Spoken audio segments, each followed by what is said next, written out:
Good morning friends. Video చేయాలంటే ఎండాకాలం బాగా డిస్టర్బెన్స్గా ఉంటుంది. ఇంటి దగ్గర కరెంటు పోయింది ఒక్కపోత.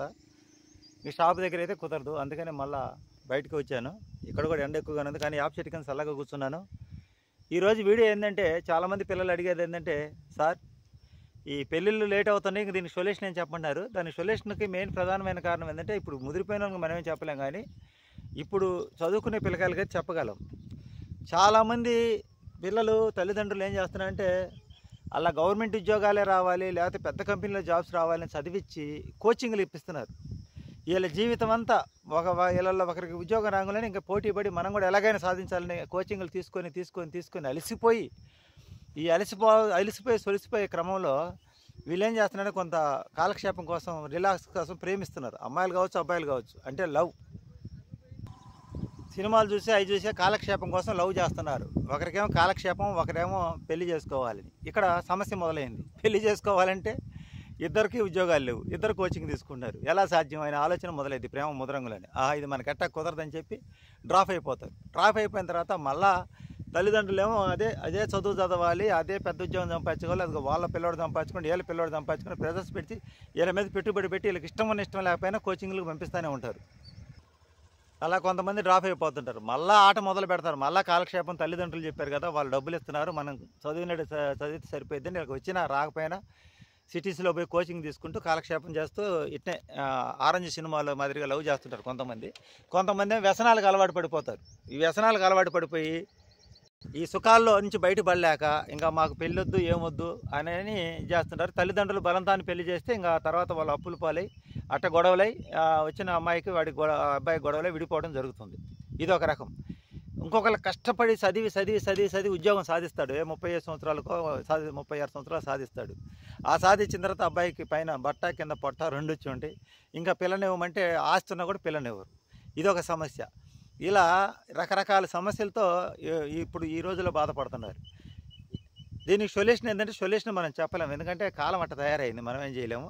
ఇలా ప్రేమలు పెళ్ళిళ్ళు అని చెప్పి సరే వీళ్ళిద్దరు అబ్బాయి అమ్మాయి బాగా ఇష్టపడి బాగా ప్రేమించుకొని బాగా వీళ్ళలో ఒకరికి జాబ్ వస్తుంది. ఒకరికి జాబ్ వచ్చేసరికి ఏమైంది, రెండో వాడిని ఖాళీగా ఉండి నేను ఎందుకు పోషించాలని అమ్మాయి కానీ అబ్బాయి కానీ అనుకోవచ్చు. అక్కడ డ్రాప్ అయిపోతుంటారు. ఇలా జరుగుతుంటాయి.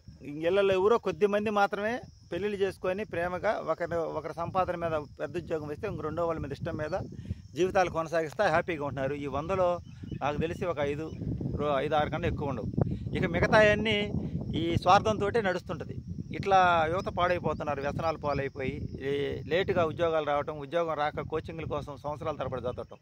ఈ తల్లిదండ్రులు పిల్లల ఇష్టాలను గమనించకుండా బలంతాన వాళ్ళని కోచింగ్లకు పంపిస్తుంటారు. ఇక్కడ తల్లిదండ్రుల కోరికలు బలంతాన పిల్లల మీద రుద్దటం వల్ల ఇలా కొంత జరిగింది. ఇలా లేట్ అయ్యే కొంది, వయసు వచ్చే కొంది ఆలోచన కోరికలు అన్నీ ఉంటాయి కాబట్టి ఆ ఉద్యోగాలు లేటు కావడం వల్ల అసహనానికి గురై ఇలా తయారవుతుంటారు యువత. దీని అంతటి కారణం ఏంటంటే, తల్లిదండ్రులు కూడా పిల్లల మీద ప్రెజర్ బలవంతంగా వాళ్ళ కోరికలను వాళ్ళ మీద రుద్దటం, వేరే వాళ్ళ మీద పోటీ పడటం వల్ల, పోల్చుకోవటం వల్ల ఈ సమస్యలన్నీ వస్తున్నాయి అన్నమాట. తల్లిదండ్రులు కూడా పిల్లల మీద ప్రెజర్ ఎక్కువ పెడుతున్నారు. అతని స్నేహితుడి కొడుకు ఉద్యోగం వచ్చిందనో, లేకపోతే సమాజంలో అతను తెలిసిన వాళ్ళకి ఉద్యోగాలు వచ్చినాయనో, బాగా వచ్చి సంపాదించారనో ఇలా పిల్లల మీద ప్రెజర్ పెట్టడం వల్ల కూడా ఇలా జరుగుతుంది. అది పిల్లలు తప్పు అంటానికి లేదు, తల్లిదండ్రులు తప్పు అంటానికి లేదు, ఇద్దరిదే తప్పు ఉంది, సమాజం కూడా తప్పు ఉంది.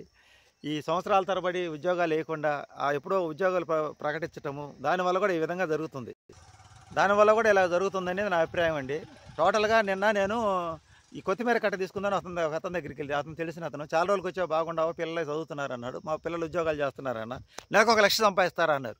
ఈ లక్ష్య అనే ఆలోచనతోటే ఈ పోటీతత్వం వల్లే ఎదుటి వాళ్ళు ఇలా అడిగారని చెప్పి పిల్లల మీద మన ప్రెజర్ ఎక్కువ పెట్టి మన యొక్క ఆలోచన విధానం పిల్లల మీద రుద్దుతాం. అప్పుడు నేను అతనితో ఏమన్నానంటే, నువ్వు సంపాదిస్తున్నావు 1 లక్ష, మీ పిల్లలు సంపాదించడానికి, మా పిల్లలు నువ్వు సంపాదిస్తున్నావు, నేను సంపాదిస్తాను 1 లక్ష మన పిల్లలు సంపాదించడానికి. మన సాధ్యంగా మన వల్ల కానిది వాళ్ళ వల్ల కావాలంటే ఎలా అయ్యిద్ది? ఎవరు అదృష్టానికి కొద్దీ, ఎవరు తెలివితేటలను బట్టి మనం చదివించే కొద్దీ వాళ్ళ సంపాదన ఉంటుంది, పిండి కొద్ది రొట్టె అని చెప్పాను. ఇలా పోల్చుకోవడం, ప్రతి ఒక్కరు సమాజంలో ఒకరికొకరు ఇట్లా పోటీ పడటం, దీంతో ఈ వ్యవస్థ అంతా నాశనం అయిపోతుందని నాకు అర్థమవుతుంది. దేశాల మధ్యలో పోటీ ఉంది, రాష్ట్రాల మధ్యలో పోటీ ఉంది, మనుషుల మధ్యలో పోటీ ఉంది. కుటుంబాల మధ్యలో పోటీ ఉంది, ఉద్యోగాల్లో పోటీ ఉంది. ఇంక పోల్చుకోవడం లాస్ట్కి ఏం సాధిస్తున్నామంటే ఏం సాధించట్లా. సాధించినోడు చూస్తేనే వెనక తిరిగి చూసుకుంటే ఇంత సాధించాను, నేనేం ఆనందాన్ని పొందాను అనుకుని వాడు జీవితాన్ని ఇంత జీవితాన్ని ఇంత త్యాగం చేసినా ఏం ఆనందాన్ని పొందానని వాడు అనుకుంటాడు. వయసు అంతా అయిపోయి వయసులో ఉన్నాలో ఏదో సాధించాలని తపంతో ఆరాటంతో ఏం సాధించలేక ఇలా అయిపోతున్నారు. ఇలా అసహనానికి గురై ఉన్మాదంతో క్రోధంతో వాళ్ళు వ్యసనాల బారిన పడుతున్నారు చాలామంది పిల్లలు. ఇది ఈరోజు వీడియో. దీని అంతటి కారణం ఏంటంటే పోటీతత్వం బాగా బతకాలని. ఈ సాఫ్ట్వేర్ అనేది ఎప్పుడైతే వచ్చిందో మనకి, ఆ సాఫ్ట్వేర్ వచ్చిన కాంచి మన జీవితాలు నాశనం అయిపోయినాయి. ఫస్ట్లో బాగానే ఉంది. వాటి మీద కూడా సినిమాలు వచ్చినాయి, చూడటానికి చాలా బాగుంది. అమెరికా పోయాం, ఆఫ్రికా పోయాం, లండన్ పోయాం, ఆడకు పోయాం, ఏడకు పోయాం గొప్పగా చెప్పుకుంటారు. లండన్ పోయినా ఎక్కడికి పోయినా లండన్ పోయినోడు ఎందుకు బాగుపడుతున్నాడు, అమెరికా పోయినా ఎందుకు బాగుపడుతున్నాడు అంటే అక్కడ వాడు ఏ పనైనా చేయడానికి సిగ్గుపడ్డు. ఇక్కడ మన సమాజంలో ఉన్న గుణం ఏంటంటే పని చేసుకొని బతుకుతుంటే పక్కన వాడు ఎగతాళి చేస్తాడు. నువ్వు ఇంత చదివి పని చేస్తున్నావు. ఇది మన దౌర్భాగ్యం, దరిద్రం. మనం పని చేసుకొని బతుకుతుంటే పక్కన వాడు ఎగతాళి చేస్తాడు. ఇదే మనం పోయి లండన్లోనో అమెరికాలోనో ఏ పనైనా చేస్తాం వేరే రాష్ట్రాలకు పోయి. అందుకని బయటికి పోయినాడు బాగుపడుతున్నాడు, ఇక్కడ ఉండేవాడు వాడిని విమర్శిస్తా ఇలాగే జీవితం నాశనం చేసుకుంటున్నాడు. చదువుతో పాటు మన పిల్లకాయలకి ఏదైనా విద్యలు కూడా నేర్పాలి చిన్నప్పటి నుంచే. అంటే బతకడానికి ఎలా, ఒకవేళ ఈ ఉద్యోగం రాకపోతే నువ్వు ఎలా బతుకుతావనేది. పూర్వం రోజులైతే వ్యవసాయం ఉండేది, ఇప్పుడు వ్యవసాయం అంతా భూములన్నీ ధనవంతుల చేతులకు వెళ్ళిపోయినాయి కాబట్టి ఇంకా అది అవసరం లేదు. పోయి వ్యవసాయ కూలీ పని చేద్దామని కొంత యంత్రాలు అయిపోయినాయి, అన్నిటికీ మిషన్లు వచ్చినాయి కాబట్టి అది కూడా కారణం ఈ సమస్యకి. పల్లెల్లో పని లేదు, పట్టణాల్లో బతకలేము. పల్లెల్లో బతకాలంటే పనులు లేవు, పట్టణాల్లో బతకాలంటే ఈ పెరిగినటువంటి రెంట్లు కానీ ఖర్చు కానీ వీటి దెబ్బ పట్టణాల్లో బతకలేము. అటు పల్లెల్లో బతకలేక ఇటు పట్టణాల్లో బతకలేక సతమతమవుతూ అయోమయ స్థితిలో ఎంతోమంది మధ్యతరగతి పిల్లకాయలు బాధలు పడుతున్నారు. 18,000 రూపాయల జీతం వచ్చే అబ్బాయి పెళ్లి చేసుకుంటే ఏం పోషించాలని అతను బాధ. కానీ సమాజమే పెళ్లి చేసుకోకపోతే ఇంకా నీకు పెళ్లి కాలేదు. అదేదంటారు చూడు, మొగుడు కొట్టినందుకు తోడుకోవడం నవ్వినందుకు ఈ సమస్య అని. మనకి పక్కన వాళ్ళ వల్లే సమస్యలన్నీ కూడా వాళ్ళ ఆనందం కోసం, వాళ్ళ ఇది కోసం, వాళ్ళ యొక్క ఎంటర్టైన్మెంట్ కోసం మన జీవితాల మీద బలంతాన వాళ్ళ ఆలోచనలు మన మీద రుద్దటం వల్ల ఈ సమస్యలన్నీ వస్తున్నాయి. ఈ పోటీ దీనివల్ల కుళ్ళు, ఈర్ష్య, అసూయ, ద్వేషం పుట్టి ఒకరికొకరు ఎవరు సంతోషంగా ఉండలేదు. సంపాదించినోడేమో సంపాదన లేనివాడు బాధ పెడతా ఉన్నాడు మాటలతో, సంపాదన లేనివాడేమో సంపాదించినోడు వాడిని ఎగతాళి చేస్తున్నాడు. ఇలా ఒకరి మీద ఒకరు పోటీపడి ఈర్ష్యపడి అప్పులు చేసుకొని తిప్పలు తెచ్చుకుంటున్నారు. వీడియో సరిగ్గా చేద్దామంటే ఇక్కడ కూడా నాకు కూడా ప్రశాంతత లేదు, అటు ఇటు ట్రాఫిక్ ఎక్కువైంది ఈరోజు. అందుకని ఈ వీడియో ఇంతటితో ఆపుతున్నా. బాగుంటే లైక్ చేయండి, బాగలేకపోతే మీరు కామెంట్ పెట్టండి. ఇది థ్యాంక్ యూ అండి.